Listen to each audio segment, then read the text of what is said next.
भारत की अध्यक्षता में G20 समिट सफलतापूर्वक खत्म हो चुका है। समिट की शुरुआत से पहले हर किसी के मन में यह सवाल था कि G20 समिट के घोषणा पत्र को क्या सहमति मिलेगी या नहीं, लेकिन इन सवाल का जवाब तब मिला जब भारत की रणनीति के चलते घोषणा पत्र को लेकर सबने हामी भरी। भारत की समिट की सफलता के साथ ही 5 ऐसी चीजें भी हैं जिनकी जमकर चर्चा हो रही है। इसमें नटराज की विशाल मूर्ति, कोणार्क और नालंदा की झलक, कंट्री प्लेट पर इंडिया नाम के बजाय भारत और साबरमती आश्रम। तो चलिए इन 5 तस्वीरों में क्या मैसेज छिपा है इसके बारे में जानते हैं। भारत मंडपम में कन्वेंशन हॉल के प्रवेश द्वार पर 28 फुट ऊंची नटराज की प्रतिमा लगाई गई थी। ये प्रतिमा भगवान शिव को नृत्य के देवता और सृजन और विनाश के रूप में परिभाषित करती है। भारत मंडपम में नटराज की प्रतिमा का लगाने के पीछे धार्मिक और ऐतिहासिक दोनों कारण थे। नटराज का ये स्वरूप शिव के आनंद तांडव का प्रतीक है। नटराज की प्रतिमा में आपको भगवान शिव की नृत्य मुद्रा नजर आएगी, साथ ही वो एक पांव से दानव को दबाए हैं। ऐसे में शिव का ये स्वरूप बुराई के नाश करने और नृत्य के जरिए सकारात्मक ऊर्जा का संचार करने का संदेश देता है।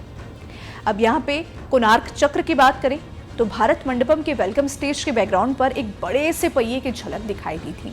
ये ओडिशा का कोणार्क चक्र है। इसे G20 समिट में प्रदर्शन करने के कई अहम मायने हैं।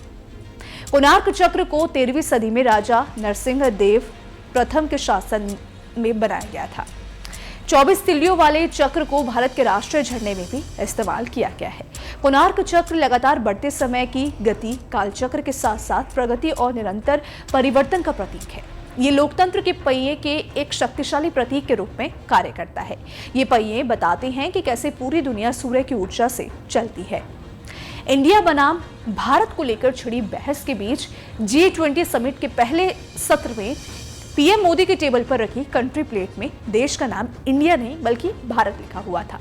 इससे पहले G20 या ऐसे जितने भी अंतर्राष्ट्रीय समिट होते थे उनमें देश के लिए इंडिया नाम का इस्तेमाल होता था। पिछले साल इंडोनेशिया के बाली में जब प्रधानमंत्री मोदी G20 समिट में शामिल हुए थे तब उनके सामने इंडिया की लिखा गया था। इसके जरिए सरकार ने साफ तौर पर यह मैसेज दे दिया है कि देश के नाम को लेकर सरकार का क्या रुख है।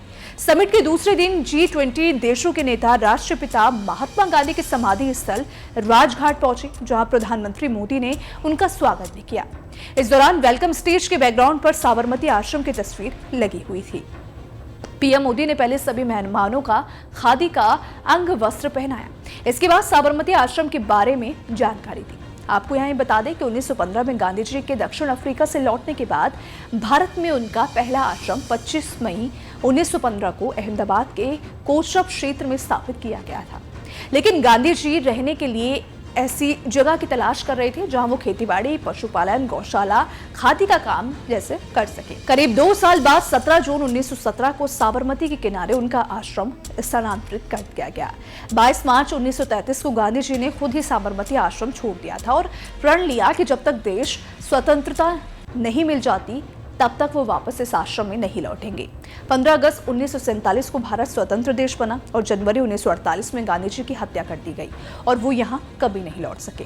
इसके जरिए पीएम मोदी ने वैश्विक नेताओं को शांति, सत्य, अहिंसा और समर्पण का संदेश दिया। तो देखिए इस वीडियो को लेकर आप क्या सोचते हैं, आपके क्या विचार हैं? आप अपने विचार हमें कमेंट सेक्शन में जरूर बताइएगा। वीडियो पसंद आए तो वीडियो को लाइक शेयर करना बिल्कुल भी मत भूलिएगा। धन्यवाद।